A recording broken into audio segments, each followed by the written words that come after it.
بسم اللہ الرحمن الرحیم۔ السلام علیکم۔ پروگرام الکلام میں خوش آمدید۔ میں ہوں آپ کا ہوسٹ محمد شعیب رضا۔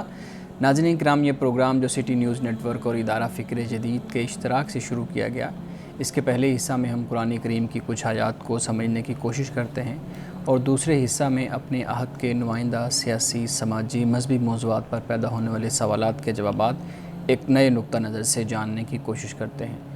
حسب سابق ہمارے ساتھ شریک گفتگو ہیں جناب محمد امانت رسول صاحب۔ ہمارے صاحب بہت شکریہ آپ کے وقت کا۔ میری معاونت کے لیے موجود ہے جناب یونس صاحب۔ تھینک یو سو مچ یونس صاحب۔ یونس صاحب ایک بائیکر ہیں، گھومنے کا شوق ہے، آج ہمارے ساتھ موجود ہیں۔ انشاءاللہ ان کے سوالات کو ضرور ایڈریس کریں گے۔ ناظرین کرام، آپ کی سکرین پہ ہمارا واٹس ایپ نمبر آ رہا ہوگا، آپ اپنے سوالات اس واٹس ایپ نمبر پر بھیج سکتے ہیں، ہم انشاءاللہ آپ کے سوالات کو ضرور ایڈریس کریں گے۔ ہمارے صاحب، ہم سورۃ الاعراف کی آیات کا مطالعہ کر رہے تھے اور آیت نمبر 148 تک ہم نے بات مکمل کر لی تھی، اس سے آگے اپنے گفتگو کا آغاز کیجیے گا۔ بسم اللہ الرحمن الرحیم۔ سب سے پہلے تو آیت نمبر 148 سے میں اپنی بات کو شروع کرنا چاہوں گا، اگرچہ ہم نے کل اس پر بات کی تھی۔ آپ نے ایک پروگرام میں بات یہ کی تھی کہ معاشرے میں ایک شخص ہوتا ہے جو لوگوں کو گمراہ کرتا ہے، بھٹکاتا ہے اور لوگ اس کے پیچھے چل پڑتے ہیں۔ جی، آپ نے یہ بات سامری کے پس منظر میں آپ نے کی تھی، لوگ اس کے پیچھے چلے۔ تو میں یہاں پہ یہ ذکر کرتا چلوں کہ یہاں جو ہمارے سامنے یہ دو آیات 148 اور 149، جب ہم ان دو آیات کو اپنے سامنے رکھتے ہیں تو ہمیں یہ معلوم ہوتا ہے کہ ایک طبقہ تو وہ تھا کہ جو بالکل آنکھیں بند کر کے سامری کے پیچھے چل پڑا اور آخری وقت تک وہ چلتا رہا، ایک طبقہ تو وہ ہو گیا۔ ایک طبقہ جو ہمیں معلوم ہوتا ہے وہ طبقہ ہے کہ جو کچھ دیر کے لیے تو چلا، لیکن جب انہوں نے کوئی عقلی دلیل یا مشاہداتی کوئی دلیل نہیں پائی تو پھر ان کو اپنے اس رویے پر پشیمانی ہوئی۔ صحیح۔ ایک طبقہ تو یہ ہو گیا۔ تو یہ معاشرے میں اسی طرح لوگ ہوتے ہیں کہ ایک طبقہ تو وہ ہوتا ہے کہ جو بالکل آنکھیں بند کر کے ایمان لے آتا ہے، یقین کر لیتا ہے اور بالکل نہیں سمجھنے کی کوشش کرتا کہ سچ کیا ہے، جھوٹ کیا ہے۔ لیکن ایک طبقہ ہوتا ہے کہ جو شروع میں چلتا تو ہے ساتھ، لیکن اپنی آنکھیں بند نہیں رکھتا، یعنی وہ دلائل دیکھتا ہے کہ آیا کہ اس میں کوئی دلیل ہے، کوئی ایسی بات ہے کہ جو مانی جائے تو پھر اس کے بعد تسلیم کرتا ہے، شعوری یا طور پھر پہ رد چیزوں کر کو دیتا ہے۔ دیکھنے کی جی۔ کوشش کرتا ہے۔ تو یہ تین قسم کے لوگ ہوتے ہیں۔ ایک قسم دوسری بھی ہوتی جو حضرت موسیٰ علیہ السلام ہیں، جیسے حضرت ہارون ہیں۔ بے شک۔ اب انہوں نے تو بالکل ہی پہلے دن سے ہی شرک کا تو شائبہ اور گنجائش ہی نہیں ہے نا کسی صورت میں بھی، تو انہوں نے تو پہلے دن سے ہی اس کے خلاف آواز بلند کی اور اس کو شرک قرار دیا۔ یہ ایک اور طبقہ ہوتا ہے۔ یہ بھی بڑے محدود لوگ ہوتے ہیں ایسے کہ جو پہلے دن سے ہی علی وجہ البصیرت چیز کو تسلیم کرتے ہیں یا چیز کا انکار کر دیتے ہیں۔ اب ہم یہاں سے بات کو شروع کرتے ہیں کہ آیت نمبر 148 جو ہے، اس میں جو یہ فرمایا نا کہ جسد اللہ خوار، کہ وہ ایک جسم بنایا اور ایک پتلا بنایا اور اس میں سے آواز پیدا ہوتی اب وہ ہوا گزرتی تھی، اب وہ آواز بھاں بھاں کی آواز تھی۔ اب وہ جو جن میں تھوڑا سا شعور تھا، عقل تھی، انہوں نے سنا کہ بھئی یہ کیا آواز ہے کہ بھاں بھاں کی آواز آتی، کہ اسی کی بنیاد پر ہی ہم اس کو اپنا خدا مان لیں، معبود مان لیں۔ تو اب دیکھیے قرآن پاک نے کیا کہا کہ الم جراؤ، کیا انہوں نے نہیں دیکھا، انہ لا یکلمہم ولا یہدیہم سبیلا، کہ وہ نہ ان سے بولتا ہے اور نہ کوئی راہ دکھاتا ہے، کوئی رہنمائی بھی نہیں کرتا، کوئی بات بھی نہیں کرتا۔ تو یہ کیسا معبود ہے؟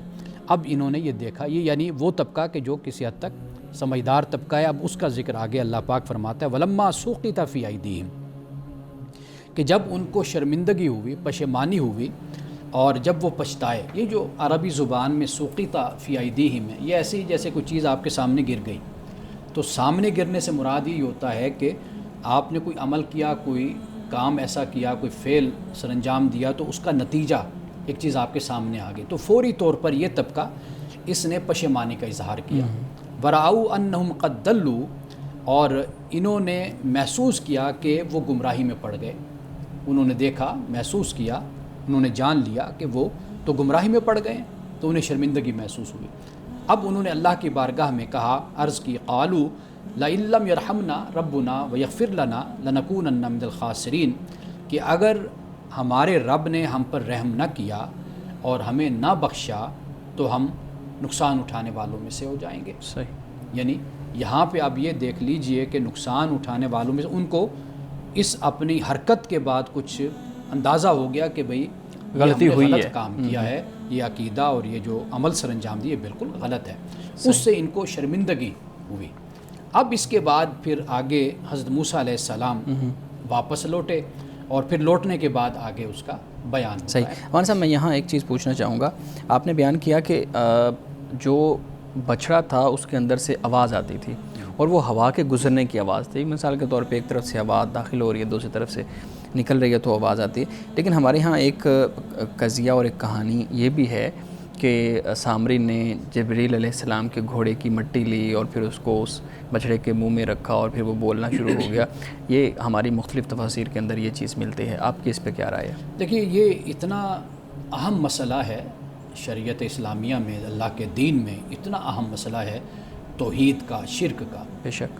اگر کوئی ایسی بات اس حوالے سے ہوتی تو اس کی وضاحت قرآن مجید میں کر دی جاتی. سامری کے حوالے سے, اس کے شرک کے حوالے سے, تو قرآن مجید اس حوالے سے خاموش ہے. باقی جو کچھ بھی بیان کیا جاتا ہے ان کی حیثیت روایات کی ہے, یا وہ اسرائیلی روایات ہیں یا وہ سنی سنائی باتیں ہیں کہ جن کو ہمارے مفسرین نے اپنی کتابوں میں جگہ دے دی ہے. تو جو انہوں نے بیان کیا وہ ضروری نہیں ہے کہ وہ اتھینٹک اور مستند ہو. ہمیں اس کو پرکھنا ہے, اس کو جانچنا ہے, ہمیں اس کو دیکھنا ہے. صحیح. ایک اور چیز میں پوچھنا چاہوں گا. آپ نے ابتدا میں جب اپنی گفتگو کا ابھی آغاز کیا تو آپ نے کہا کہ کچھ ایسے لوگ ہوتے ہیں جس کے پیچھے قوم لگ جاتی ہے اور وہ پھر گمراہی کی طرف چلے جاتے ہیں. ہم نے دیکھا ہے کہ جب عقیدے کی, ایمان کی بات آتی ہے تو وہاں پہ بھی بغیر سوچے سمجھے غیر شعوری طور پہ چیزوں کے اوپر یقین کر لیا جاتا ہے اور اس یقین کی بنیاد کے اوپر ہی اپنی ساری زندگی ایک خاص مذہب, ایک خاص عقیدے کے ساتھ گزار دی جاتی ہے. ایک طرف یہ لوگ ہیں, ان کو ہم کامیاب سمجھتے ہیں. دوسری طرف وہ لوگ ہیں جو غلط راستے کا انتخاب کرتے ہیں لوگوں کے پیچھے لگ کے. تقریباً عمل کے اندر دونوں ایک جیسے ہیں, نہ انہوں نے شعور استعمال کیا نہ انہوں نے استعمال کیا. ایک کو ہم اچھا کہتے ہیں, ایک کو ہم برا کہتے ہیں, ایک کو ہم کامیاب کہتے ہیں, دوسرے کو ناکام کہتے ہیں. اس کی کیا وجہ ہے؟ دونوں میں بڑا فرق ہے. پہلی بات جو دوسرا گروہ ہے ہم اس پر پہلے بات کر لیتے ہیں. قرآن مجید نے یہ اس کو بالکل واضح طور پہ بیان کر دیا کہ یہ جو گروہ ہے نا برائی کے راستے پر, قرآن کہتا ہے کہ بھئی ان کے جو سردار جن کے پیچھے یہ دنیا میں چلے ہوں گے وہ ان سے کہیں گے کہ بھئی اگر آپ ہماری طرف متوجہ ہوئے تھے تو پہلے سے ہی آپ کے اندر اس کا رجحان تھا. یعنی اگر ہم نے آپ کو گمراہ کیا تو ایسا نہیں کہ ہم نے گمراہ کیا تو آپ بڑے پارسا تھے, بلکہ تمہاری طبیعت ایسی تھی پہلے, بلکہ تمہاری تربیت اور طبیعت اور تمہارا اپنا ماحول تم نے ایسا بنا رکھا تھا کہ تمہارا خود رجحان برائی کی طرف ہو گیا. یعنی ہم نے کوئی تمہیں یہ نہیں کہ تم بڑے پاکیزہ, بڑے تم زاہد عابد تھے تو ہم نے تم کو کھینچ کر برائی کی طرف متوجہ کر لیا. نہیں, تم آئے اسی لیے تھے کہ تمہارے مفادات, تمہارے منفعت اور تمہاری سوچ اسی طرح کی تھی, تو لہٰذا تم ہمارے ساتھ شامل ہو گئے. تو لہٰذا ایک تو یہ بات ذہن میں رکھنی چاہیے. دوسرا جو آپ نے پہلے گروہ کی بات کی, دیکھیے اس میں اب دو طرح کا جو رویہ ہو جاتا ہے. ایک تو اسلام جس رویے کو پسند کرتا ہے اور جس کی حوصلہ افزائی کرتا ہے وہ رویہ ہے کنوکشن کا. یعنی اس سے مراد یہ ہے کہ آپ سمجھ کر, آپ جان کر پھر آپ قبول کرتے ہیں. اللہ سبحانہ و تعالیٰ اس بات کو پسند فرماتا ہے اور اس کی تائید کرتا ہے اور اس کی حوصلہ افزائی کرتا ہے. ٹھیک ہے, کہ جو شخص ایمان لاتا ہے, خدا کو مانتا ہے, رسول کو مانتا ہے, قیامت کو مانتا ہے, آخرت کو مانتا ہے, ایمانیات پہ ایمان لاتا ہے, تو وہ تدبر تفکر کے ساتھ, غور و خوض کے ساتھ ان دلائل کی بنیاد پر ایمان لاتا ہے جو دلائل اللہ نے کائنات میں بچھا دیے, پھیلا دیے. اس ایمان کو پسند کیا گیا ہے. یہ جو ایمان ہے نا کہ ہم چونکہ بائی برتھ مسلم ہیں, ہم ایک مسلم خاندان میں پیدا ہوئے ہیں, اس کا دعویٰ تو سب کرتے ہیں.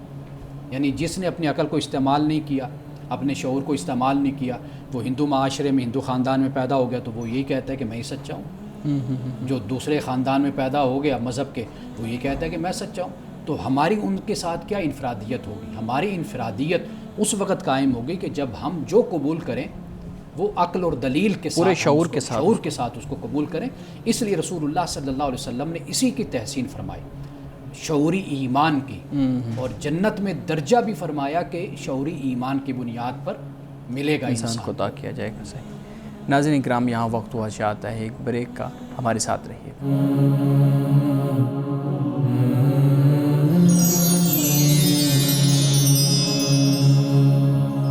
ویلکم بیک ناظرین. جی امان صاحب، اب اس کے بعد آیت نمبر ہے 150 اور 151، ہم اس کو دیکھتے ہیں. حضرت موسیٰ علیہ السلام اب واپس اپنی قوم کی طرف آ جاتے ہیں، یعنی اللہ تعالیٰ سے کلام کر کے اور جو تختیاں ہیں احکام لے کر آ گئے. اب قرآن کہتا ہے وَلَمَّا رَجَعَ مُوسَىٰ إِلَىٰ قَوْمِهِ غَضْبَانَ آسِفًا، غصہ اور افسوس کے ملے جلے جذبات کے ساتھ آپ اپنی قوم کی طرف لوٹے. قَالَ بِئْسَ مَا خَلَفْتُمُونِي مِن بَعْدِي، کہا کہ تم نے میرے بعد بہت ہی بری جانشینی کی. یعنی یہ مخاطب حضرت ہارون کو ہیں؟ جمع کا صیغہ ہے، یعنی صرف حضرت ہارون علیہ السلام نہیں بلکہ قوم میں جو بڑے لوگ تھے، معزز لوگ تھے، ان کو آپ نے ذمہ دار ٹھہرایا. یعنی وہ جو 70 لوگ جیسے آپ لے کر گئے تھے، تو آپ یوں سمجھ لیجئے کہ اس قوم میں اتنے لوگ تو تھے نا کہ جو سردار تھے، جو بڑے لوگ تھے، آپ نے ان کو ذمہ دار ٹھہرایا تھا. تو ان سے کہا کہ بھئی تم نے تو بہت ہی بری جانشینی کی ہے. اعجلتم امر ربکم، کیا تم نے اپنے رب کے حکم سے پہلے ہی جلدی کر لی؟ یعنی میں اللہ کے پاس گیا، عبادت کا طریقہ میں نے رب سے سیکھنا تھا، پوچھنا تھا، اس نے مجھے حکم دینا تھا، وہ طریقہ میں نے تمہیں عبادت کا بتانا تھا، تم نے خود ہی عبادت کا طریقہ گھڑ لیا. یعنی اس سے یہ معلوم ہو جاتا ہے کہ عبادت اللہ کی طرف سے اس کی رہنمائی ہوتی ہے اور وہ اللہ ہی اس کو لازم ٹھہراتا ہے، اس کو فرض کرتا ہے. تو جو عبادت کا طریقہ یا جو عبادت کا حکم رب کی طرف سے آتا ہے، بس وہی ہم پر لازم اور فرض ہے، اس کے علاوہ کچھ فرض نہیں ہے، اور ہم اپنی طرف سے بھی عبادت کا کوئی طریقہ گھڑ نہیں سکتے. صحیح، یہ بدعت پھر کہلاتی ہے. تو یہاں پر اسی بات کو بیان کر دیا. فرمایا وَأَلْقَى الْأَلْوَاحَ وَأَخَذَ بِرَأْسِ أَخِيهِ يَجُرُّهُ إِلَيْهِ، کہ فرمایا کہ کیا تم نے اپنے رب کے حکم سے پہلے جلدی کر لی اور آپ نے تختیاں ڈال دی. تختیوں کو یعنی آپ نے ایک طرف رکھ دیا، اور فرمایا اور آپ نے اپنے بھائی کے سر کے بالوں کو آپ نے پکڑ لیا. يَجُرُّهُ إِلَيْكَ، اور پھر آپ نے اپنی طرف اسے کھینچا. ایک مقام پر یہ بھی آتا ہے لا تاخذ بلحیتی ولا براسي، کہ میرے سر اور میرے داڑھی کے بالوں کو اے میرے بھائی مت پکڑو. یبن امہ، اے میرے ماں جائے، جیسے ہم کہتے ہیں نا ماں کے بیٹے. تو یہ حضرت موسیٰ علیہ السلام نے حضرت ہارون سے خطاب گفتگو بھی کی، اور اس طریقے سے آپ نے اپنے رنج و غصے کا، غم و غصے کا آپ نے اظہار بھی آپ نے کیا. صحیح. اور یہاں پر یہ میں بیان کرتا چلوں کہ حضرت موسیٰ علیہ السلام نے اپنی قوم سے بھی بات کہی جو سردار تھے، بڑے تھے، اور اپنے بھائی سے بھی، چونکہ بھائی ان سب پر بڑے تھے.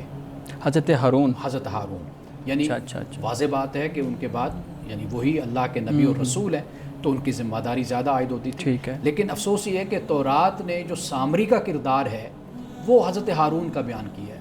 ہاں، یہی ایک چیز میں نے بھی پڑھ رہا تھا، تو میں پوچھنا یہ چاہ رہا تھا کہ یہ تورات کے اندر تو قصوروار ٹھہرایا گیا ہے حضرت ہارون علیہ السلام کو اس سارے معاملے کا، اور جو مین کریکٹر تھا سامری اس کو بالکل سائڈ پہ کر دیا گیا ہے، اور اس کا ایمج بھی جو ہے نا وہ ایک اچھا ایمج بنا کے دکھایا گیا ہے.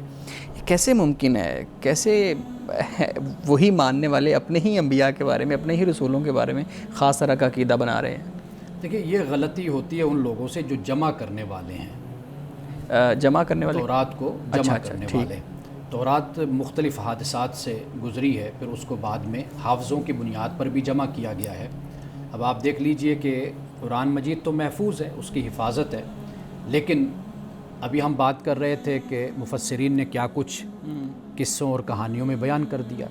تو وہ قصے اور کہانیاں تو قرآن کا حصہ نہیں ہے نا، لیکن یہ ہے کہ گزشتہ جو کتب ہیں ان پر کچھ ایسے حوادث زمانہ اور ایسے حالات گزرے کہ جس بنیاد پر وہ کتابیں ختم ہو گئی، یا وہ کتابیں ایک طرف جسے ہم کہتے ہیں کہ متروک ہو گئی اور حذف ہو گئی.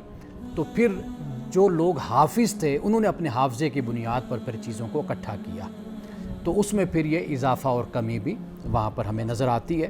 تو لہٰذا حضرت ہارون کی صرف بات نہیں تورات میں، بلکہ حضرت موسیٰ علیہ السلام کے بارے میں بھی بہت کچھ وہاں پر نقل ہے اور بیان ہے.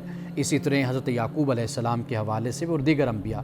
اور حضرت جو سب سے پہلے پیغمبر ہیں حضرت آدم کے بعد، ان کا ذکر بھی اسی طریقے سے حضرت نوح علیہ السلام کے بارے میں بھی اسی طرح ہے، اور کئی انبیاء کے حوالے سے. یعنی اگر آپ بائبل کو شروع سے ہی ابھی آپ پڑھیں گے، جو چیپٹر پیدائش ہے وہاں سے آپ پڑھیں گے، تو اسی میں ہی آپ کو ایسے واقعات نظر آئیں گے کہ جو انبیاء کی عصمت کے خلاف ہیں. اگرچہ علماء تورات و انجیل اس کی توضیح کرتے ہیں، توجیہ کرتے ہیں، اس کی وہ ایک الگ بات ہے، لیکن بالکل کیٹاگوریکلی جو ایک عام آدمی پڑھے گا، ہم اور آپ پڑھیں گے تو ہمیں سمجھ آتی ہے کہ یہاں پر کیا کہا جا رہا ہے. یعنی ابھی بھی یہ چیزیں موجود ہیں اور اس طرح ہی پڑھی جا رہی ہیں. حالانکہ ایک شعوری جو شخص ہے اس کے ذہن میں تو فوراً چیز آ جاتی ہے کہ یار ایک مقدس ہستی ہے، اس کے بارے میں یہ کیسے ممکن ہو سکتا ہے کہ اس طرح کی بات کریں. تو ابھی بھی موجود ہیں یہ ساری چیزیں. دیکھیے، اگر آپ کرائیٹیریا اللہ کی کتاب کو بنائیں گے جیسے قرآن مجید ہے، پھر تو ہم شخصیات کو نہیں دیکھیں گے. یعنی مثال کے طور پر کہ یہ واقعات بیان کرنے والے کون ہیں، آپ کہیں جی فلاں امام نے بیان کیا، اپنی فلاں تفسیر میں بیان کیا. جب تک آپ اس امام کو یا اس راوی کو اپنے لیے حجت بنائیں گے تو پھر آپ ان واقعات کو قبول کر لیں گے، پھر آپ ان واقعات کو نقل بھی کریں گے. لیکن جب آپ معیار اور میزان خدا کی کتاب کو بنائیں گے تو واضح بات ہے کہ پھر خدا کی کتاب کے سامنے تو پھر کسی شخصیت کی کوئی حجت اور کوئی حیثیت نہیں رہتی. تو یہ بنیاد ہے کہ اگر ہم مسلمان اس کو اختیار کریں. آپ اپنے لٹریچر میں آپ دیکھ لیجئے، مثال کے طور پر آج اگر آپ کسی سے بات کریں، آپ کہیں جی قرآن یہ کہتا ہے، اور اس کے مقابل یا حدیث یہ کہتی ہے، اس کے مقابل آپ دیکھیں گے کہ جو رویہ ہوگا وہ یہ ہوگا کہ فلاں عالم نے، فلاں امام نے، فلاں فقیہ نے، فلاں محدث نے یہ لکھ دیا. تو بھائی وہ محدث ہے، فقیہ ہے، وہ مفسر ہے، وہ راوی ہے، وہ عالم ہے، جو بھی ہے، لیکن وہ ایک انسان ہے، اس سے غلطی ہو سکتی ہے. ہمارے لیے حجت قرآن اور رسول اللہ کی سنت ہے. یہ حوالے اور یہ رویے تو آج آپ مسلمانوں میں بھی دیکھتے ہیں، لیکن فرق یہ ہے کہ قرآن مجید کی حفاظت ہے، اس کا ذمہ خدا نے لیا ہے. تو اس بنیاد پر آج ہمارے لیے ایک میزان قائم ہے کہ جس پہ ہم بات کو پرکھ کر دیکھ سکتے ہیں. لیکن گزشتہ اگر ہم کتب کو دیکھتے ہیں تو وہاں پر اس طرح کا لٹریچر جو انسا ہے وہ خلط ملط ہوتا چلا گیا، وہ کتابوں میں بھی آج بھی موجود ہے. صحیح. مجھے لگتا ہے ہمیں اس پہ ایک پورا پروگرام کرنا چاہیے، خاص طور پہ تورات اور انجیل، اور اس کو دیکھنا چاہیے کہ کیسی کیسی چیزیں اس کے اندر شامل کی گئی ہیں.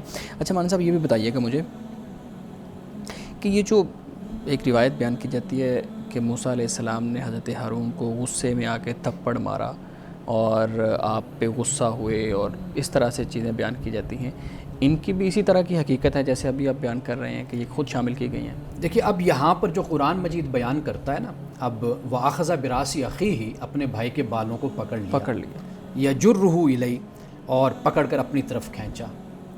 اور ایک اور مقام پر داڑھی کا بھی ذکر ہو گیا. تو گویا کہ حضرت موسیٰ علیہ السلام نے کھینچا. یعنی یہ کوئی روایت نہیں ہے، یہ تو قرآن مجید میں بیان ہے. حضرت موسیٰ علیہ السلام کا اپنا ایک مزاج ہے، ایک طبیعت ہے. اور پھر مسئلہ اس وقت کیا درپیش ہے، آپ یہ دیکھیے کہ قوم کہ جس کو حضرت موسیٰ علیہ السلام نے 40 سال تبلیغ دعوت دی ہے، توحید کا درس دیا ہے، وہ قوم آنن فانن کچھ ہی وقت کے اندر اندر جو ہے وہ مشرک ہو گئی ہے. اور وہ ایسے حالات سے گزر کے قوم یہاں تک پہنچی اور پھر بچھڑے کو اپنا معبود بنا لیا. تو یہ بہت ہی حساس اور بڑا سینسٹیو مسئلہ تھا کہ جس پر حضرت موسیٰ علیہ السلام نے یہ ریئیکشن دیا، یہ رد عمل دیا. لیکن جب ہم آگے پڑھیں گے آپ دیکھیے کہ پھر اللہ کے نیک بندے کا آگے رویہ کیا ہوتا ہے. وہ رویہ یہ ہے جسے قرآن پاک نے بیان کیا کہ اگر کبھی ایسا ہو جائے تو ثم یتوبون من قریب، کہ پھر وہ فوراً اللہ کی طرف پلٹتا ہے، رجوع کرتا ہے، اللہ سے توبہ مانگتا ہے، مغفرت طلب کرتا ہے. پھر اصل یہ ہے مومن کا رویہ، یہ شان ہے مومنانہ جسے قرآن پاک بیان کرتا ہے. حضرت موسیٰ علیہ السلام نے یہ کام جو بھی کیا یہ توحید اور شرک کے پس منظر میں آپ نے کیا کہ پوری قوم مشرک ہو گئی. تو یہاں آپ نے یہ طریقہ اختیار کیا، لیکن فوراً ہی اللہ کی بارگاہ میں اپنے لیے اور اپنے بھائی کے لیے پھر مغفرت کی دعا طلب کرنے لگے. ناظرین کرام، یہاں وقت ہوا چاہتا ہے ایک بریک کا، ہمارے ساتھ رہیے گا.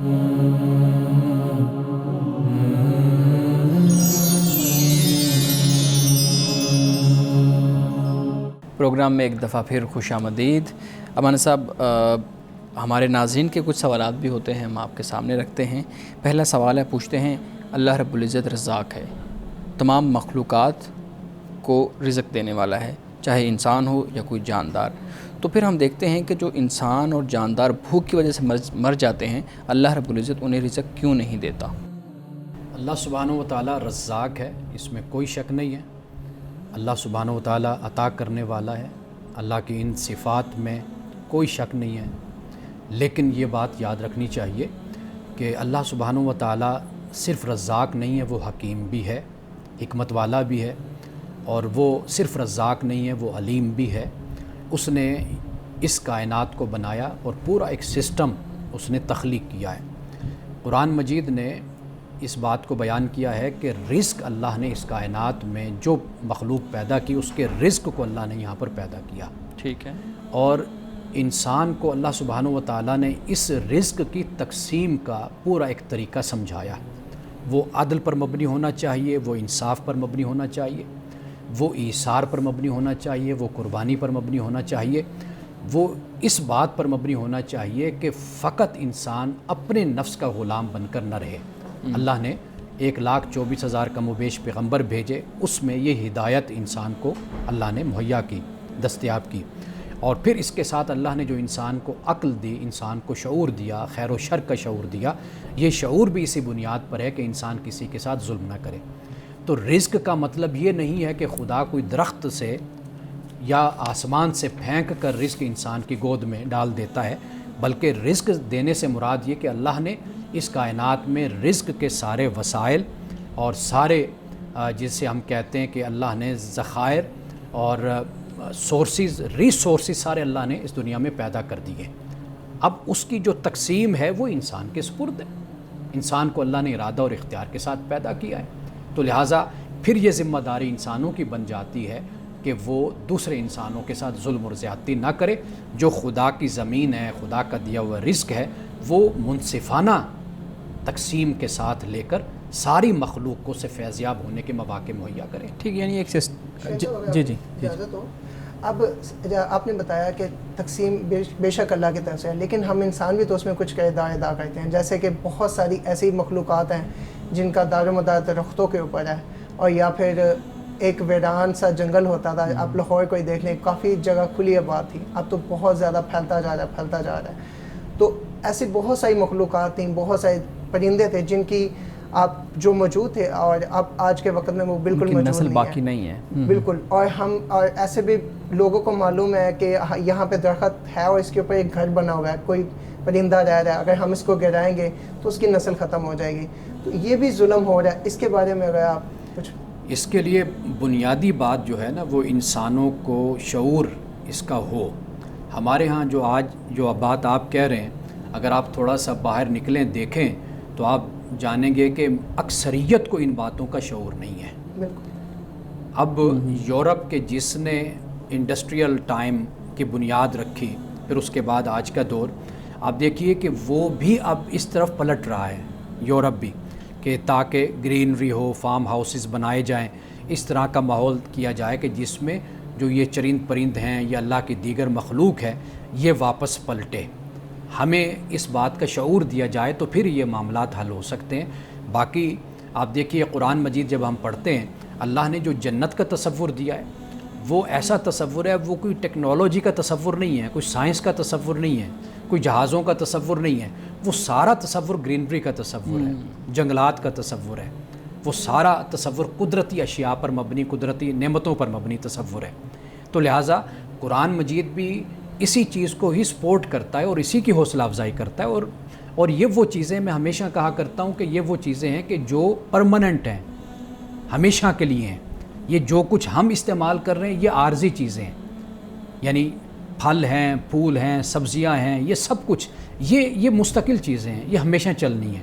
لیکن جو ہم چیز اس وقت استعمال کر رہے ہیں، یہ چیزیں وقت کے ساتھ ساتھ بدلتی چلی جاتی ہیں، ٹیکنالوجی ہے یہ تبدیل ہوتی چلی جاتی ہے۔ میں یہاں پہ ایک نقطہ بیان کرتا چلوں کہ اس بات کا شعور جس طرف آپ اشارہ کر رہے ہیں، مسلم سائنسدانوں کو، مسلم حکماء کو اس کا اندازہ شروع میں تھا، اس لیے انہوں نے بہت کچھ ایسا تھا کہ جو ماحولیات کو خراب کرنے والی چیزیں تھیں انہوں نے اس کا آغاز نہیں کیا تھا۔ مجھے ایک اپنے ہی دوست ہمارے اسکالر ہیں، وہ مجھے یہ بتا رہے تھے کہ اسپین میں، یعنی جب مسلمان دنیا پہ حکومت کر رہے تھے اس وقت، یہ بجلی کی ایجاد یہ مسلم سائنسدانوں نے اس وقت کی، لیکن انہوں نے اس ایجاد کو آگے نہیں بڑھایا۔ انہوں نے کہا کہ یہ جو ایجاد ہے یہ ماحولیات کے لیے نقصان دہ ہے، انسانی جان کے لیے نقصان دہ ہے، اور اس سے جنگلات ختم ہوں گے، باغات ختم ہوں گے، اس سے وہ جو چیز ہمیں قدرت دیتی ہے وہ چیزیں ساری معدوم ہو جائیں گی، ختم ہو جائیں گی۔ وہ کہتے ہیں کہ انہوں نے اس منصوبے کو بند کر دیا۔ تو یہ اپنے وقت میں لوگوں کو اس چیز کا احساس تھا، لیکن بدقسمتی یہ ہے کہ آہستہ آہستہ ہم لوگ اس شعور سے عاری ہوتے چلے گئے، اور آج جو صورت آپ کے سامنے ہے وہ ہے پھر یہ۔ نہیں تو مولانا صاحب یہ دیکھیں نا کہ جیسے آپ نے مثال دی بجلی کی، تو اس سے پھر اتنی زیادہ ترقی بھی تو ہوئی، زندگی آسان بھی تو ہوئی۔ بہت سی ایسی چیزیں ہیں جنہوں نے زندگی کو بالکل آسان کر کے رکھ دیا ہے، کمفرٹ زون میں ہم آ گئے ہیں۔ آرٹیفیشل انٹیلیجنس دیکھ لیں، ایک طرف کہا جاتا ہے کہ یہ بہت زیادہ نقصان دہ ہے، دوسری طرف اس کا اتنا فائدہ ہے کہ وہ بالکل جو ہے نا ایک نئی اس نے دنیا کریٹ کر دی ہے۔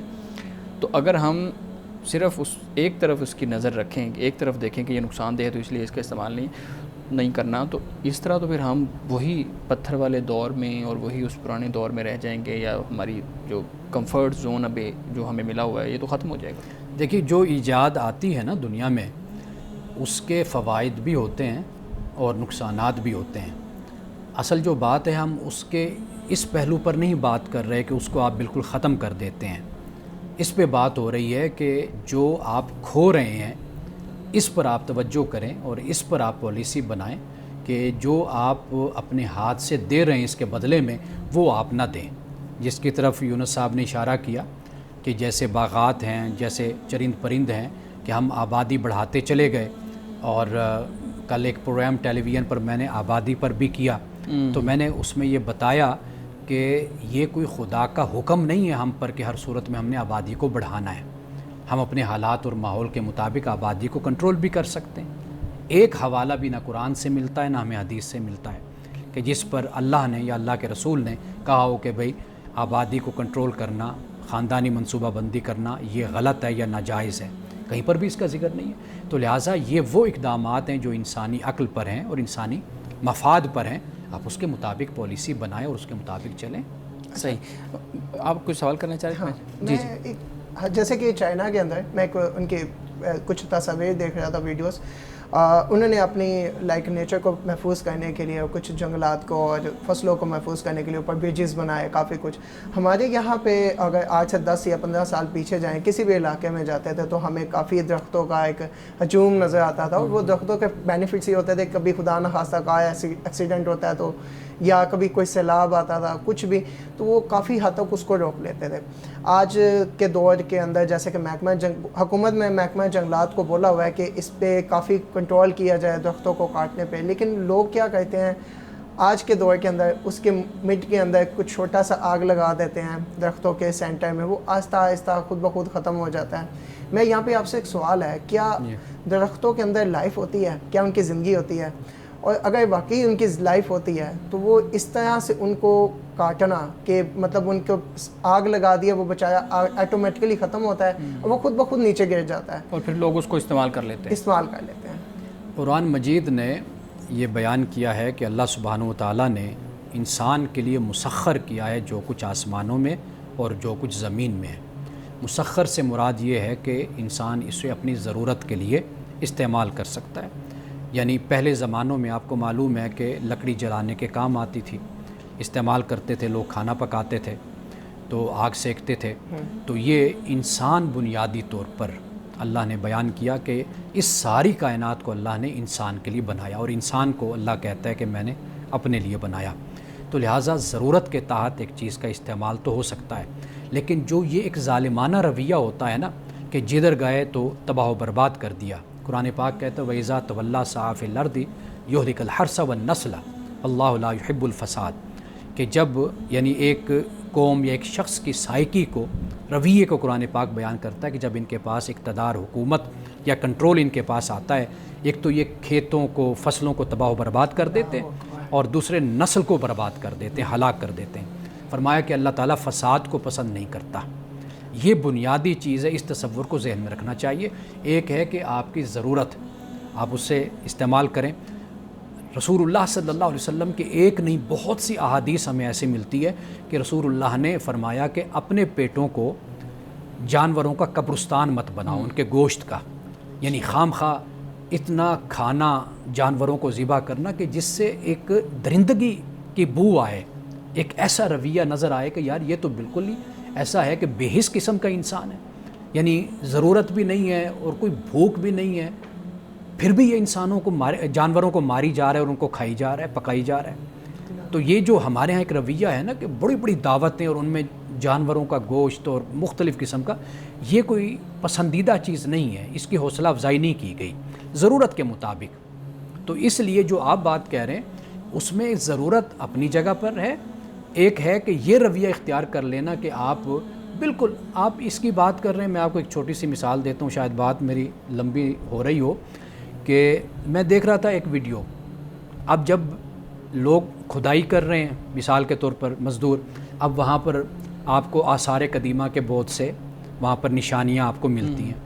اب ان مزدوروں کو، لوگوں کو اس بات کا شعور ہی نہیں ہے کہ یہ کتنی بڑی دولت ہے کہ جو لاہور میں یا کسی اور جگہ پر یہ دریافت ہو گئی ہے، اور اس کی اہمیت کیا ہے، اس کی اہمیت کیا ہے، وہ اس کو سیو کریں، پریزرو کریں، بچائیں تاکہ اور لوگ آ کر ریسرچ ہو۔ دیکھیں۔ سیاحت بڑھتی ہے اس سے، ان کو پتہ ہی نہیں، وہ راستہ بند کر دیں گے، بالکل ہی کلوز کر دیں گے، اوپر مٹی ڈال دیں گے، سڑک بنا دیں گے، وہ بعد میں پتہ چلے گا وہ خدا کے بندو، یہ تو وہ چیزیں ہیں کہ جو پریزرو کی جاتی ہیں آنے والی نسلوں کے لیے اور پھر سیاحت کے لیے ہوتی ہیں، اس سے بڑا فائدہ ہوتا ہے۔ نہیں شعور، یہی معاملہ ہوتا ہے کہ اگر آپ مغرب یورپ میں آپ جائیں گے، وہاں پر لوگوں کو شعور دیا جاتا ہے، سمجھ دی جاتی ہے، ان کو بتایا جاتا ہے، نالج دیا جاتا ہے، تو پھر قومیں اپنے رویے میں اصلاح کرتی ہیں، پھر ان چیزوں کا خیال کرتی ہیں۔ ناظرین کرام، یہاں وقت ہوا چاہتا ہے ایک بریک کا، ہمارے ساتھ رہیے۔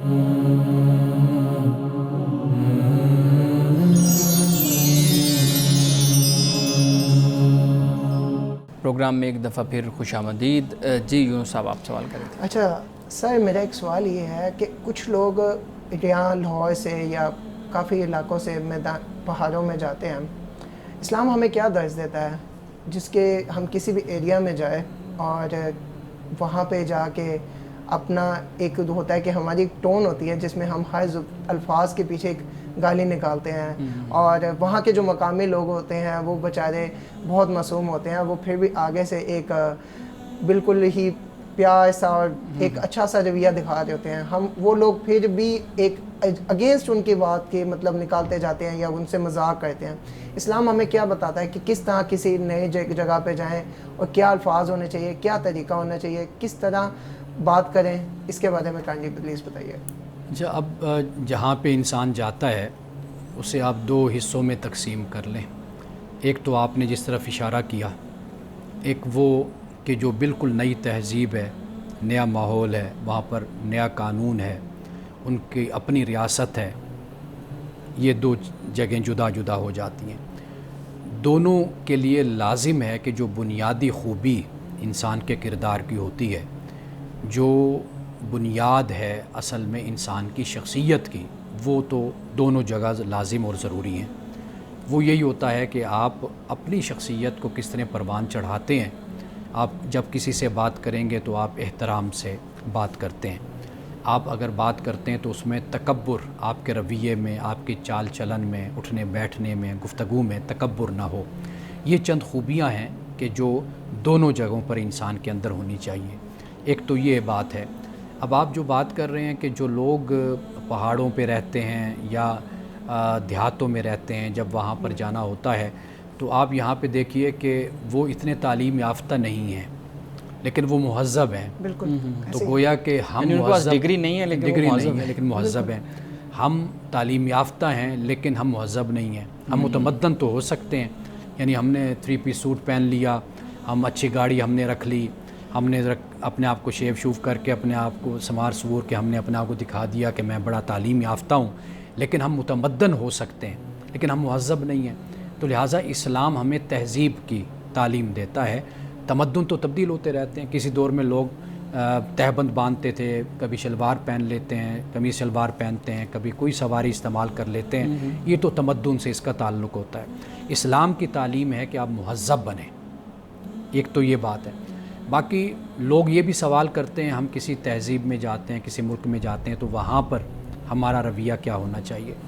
بنیادی بات وہاں پر یہی ہوتی ہے کہ وہاں جو قانون ہے آپ پر لازم ہے آپ اس کی پابندی کریں، بے شک وہ مسلم ریاست ہے چاہے وہ غیر مسلم ریاست ہے، وہاں کے قانون کی پابندی کرنا یہ آپ پر لازم اور ضروری ہے۔ باقی جہاں تک کوئی تبلیغ کا معاملہ ہے، اصل تبلیغ آپ کا کردار ہے، آپ کو بولنے کی ضرورت نہیں ہے کہ میں کیا ہوں کیا نہیں ہوں، آپ کا کردار ہے، آپ کا اخلاق ہے۔ آپ کسی دکان پر جاتے ہیں، کسی سے معاملہ کرتے ہیں تو آپ کا کردار بولے گا کہ آپ کیا چیز ہیں، کس مذہب سے، کس دین سے، کس فکر سے آپ کا تعلق ہے۔ تو اس لیے بنیادی طور پر ہم مسلمانوں کو یہ چیز سیکھنی چاہیے۔ ہم یہ سمجھتے ہیں کہ غیر مسلم ملک میں ہیں تو ہمیں اس بات کا حق ہے ہم وہاں پر دھوکہ دے سکیں، یہ کون سے مسلمان ہیں؟ تو یہ بالکل غیر اسلامی اور غیر شرعی نقطہ نظر ہے، اسلام اس کو بالکل سپورٹ نہیں کرتا۔ آپ کہیں پر بھی ہیں آپ پر لازم ہے کہ وہاں پر ریاستی قوانین کی آپ پابندی کریں اور اچھے اخلاق اور کردار سے دوسرے کو اپنی طرف متوجہ کریں۔ مجھے یاد آیا کہ آپ کی باتوں سے، الفاظوں سے، کہ نبی پاک صلی اللہ علیہ وسلم پہ بہت سارے لوگوں نے اس طرح ایمان لے کے آئے تھے کہ آپ کا اخلاق بہت اچھا تھا۔ بالکل ایسے، بالکل۔ اچھا مولانا صاحب یہ بھی بتائیے گا کہ رسول اللہ صلی اللہ علیہ وسلم نے بھی سفر کیا، بہت زیادہ سفر کیا نا، تجارت کے لیے، پھر اسی طریقے سے لوگوں کو خطوط لکھے تبلیغ اسلام کے لیے، تو آپ رسول اللہ صلی اللہ علیہ وسلم کی سیرت سے بھی ہمیں یہ چیز سمجھائیں کہ آپ صلی اللہ علیہ وسلم جب کسی ایسی جگہ پہ جاتے تھے، سفر کرتے تھے، تو آپ کا کردار کیا ہوتا تھا، یا آپ کے اصحاب کا، یا اس طرح سے؟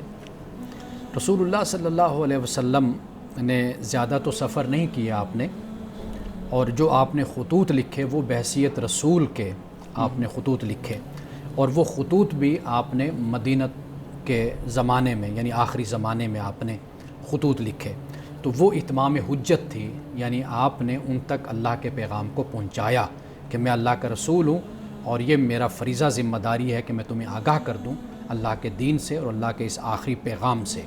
تو آپ کے زیادہ جو اسفار ہیں وہ ہمیں نہیں ملتے۔ پہلے آپ نے جو سفر کیے کہ جب آپ حضرت خدیجۃ الکبریٰ رضی اللہ تعالی عنہا کا مال لے کر آپ کو گئے، تو یہ ہمیں روایات میں ملتا ہے کہ آپ نے واضح طور پر لوگوں کو یہ کہا کہ دیکھو جو مال ہے یہ تمہارے سامنے ہے، میں اس حوالے سے کوئی ایگزیجریشن نہیں کروں گا، کوئی مبالغہ آرائی نہیں کروں گا، اور کچھ نہ چھپاؤں گا، اور نہ کوئی خام خواہ کسی چیز کی کوالٹی کو بیان کروں گا، جو کچھ ہے وہ تمہارے سامنے ہے۔ یہ بھی تو اخلاقی اقدار کی انتہا ہے نا۔ پھر آپ یہ دیکھیں کہ واپسی جب آپ آ گئے تو حضرت خدیجہ نے جو اپنا غلام یا ملازم ساتھ بھیجا تھا، تو اس نے آ کر رسول اللہ کے اس اخلاق کی اور تجارت کے بارے میں آ کر جب بتایا، بڑا متاثر ہوا، تو یہاں سے پھر حضرت خدیجہ متاثر ہو کر پھر پیغام نکاح جو ہے وہ آپ کو پھر بھیجا گیا تھا۔ مولانا صاحب آج کے حدیث مبارکہ بیان کیجیے گا۔ آج کی حدیث بہت ہی خوبصورت اور ہمارے لیے اس میں بہت سبق ہے تنہائی کے حوالے سے۔ رسول اللہ صلی اللہ علیہ وسلم نے فرمایا کہ 7 لوگ ہیں کہ جن کو اللہ تعالیٰ اپنا سایہ عطا کرے گا اس دن جس دن کسی کا سایہ نہیں ہوگا۔ ان میں سے ایک شخص وہ ہوگا، فرمایا کہ جو تنہائی میں ہے اور تنہائی میں جب وہ بیٹھتا ہے اللہ کو یاد کرتا ہے تو اس کی آنکھوں سے آنسو بہنا شروع ہو جاتے ہیں۔ تنہائی کو، خلوت کو پاک کرنا، پاک رکھنا یہ بہت مشکل کام ہوتا ہے۔